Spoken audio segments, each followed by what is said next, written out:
So I was meditating this morning and this phrase came to mind. God works. God works. And I want to talk a little bit about what that means. I watched a video just a couple of days ago by Swami Sarvapriyananda, where somebody asked him a question. Remember that he's a non-dualist in the Advaita Vedanta tradition.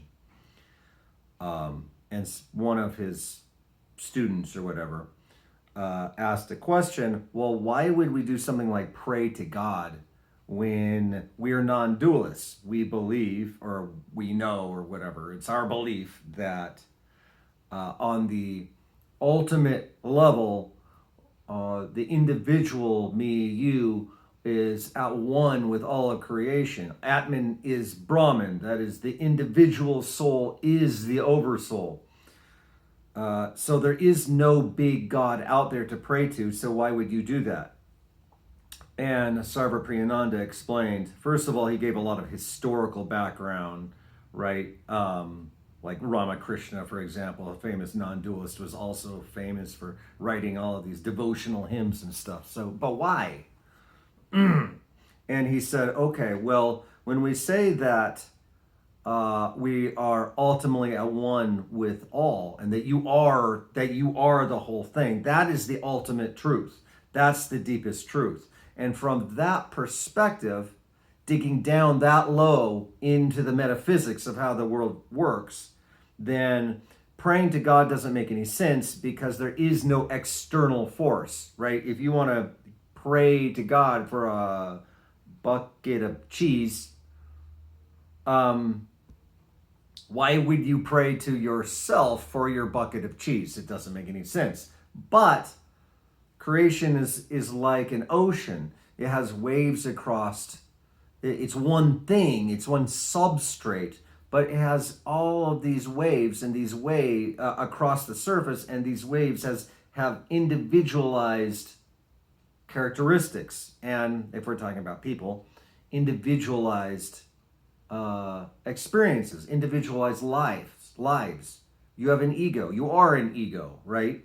And that's not as deep of a truth, but it is still a level of truth. Now, from the point of view of a finite ego, if you want a bucket of cheese or more pepperoni on your pizza, then from the point of view of the finite ego, appealing to a apparently external God makes sense, even though technically speaking, that external God is ultimately just a symbol of who you really are on the ultimate level. This was his metaphysical explanation. And then he also emphasized that, practically speaking, a lot of great saints and philosophers, including non-dualist ones, had very rich devotional lives. Ramakrishna being an obvious example, or even the founder of Advaita, or founder? I don't know if he's the founder, but the principal saint, Shakura, also, who was like a huge figure in non-dualist thought, also wrote devotional hymns. Right now I'm rereading Paramahansa Yogananda's autobiography of a yogi. I think it's my second or third time through in my life. And I've never been really moved by his metaphysics when he talks about philosophy. There are other people who I prefer to read or just think on my own, really my own thoughts on those kinds of things, including the things that I was talking about with Savrapriyananda. But what I love about Yogananda is more like his heart and his commitment to his beliefs, and how inspiring, even in his story, even from a young age, he just believed, he knew that the divine was real.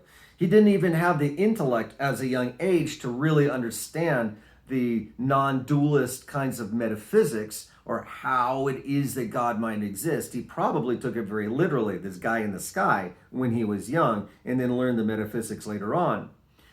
But from day one in his life, all the way through his life, he had complete surrender to the divine as he saw it, and living this way worked so well for him that he lived a rich, wonderful life, and wrote this famous book, and was a big figure in this what appears to be a very positive and beautiful religious movement in India that ended up going to North America, and he's one of the big shots who influenced Indian spirituality coming to the Americas. And he's the point is that God worked for him, even if he didn't quite have the intellect that, say, Sarvapriyananda has.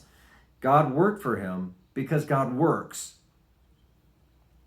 One of my favorite Western philosophers is William James. Among other things, he was an early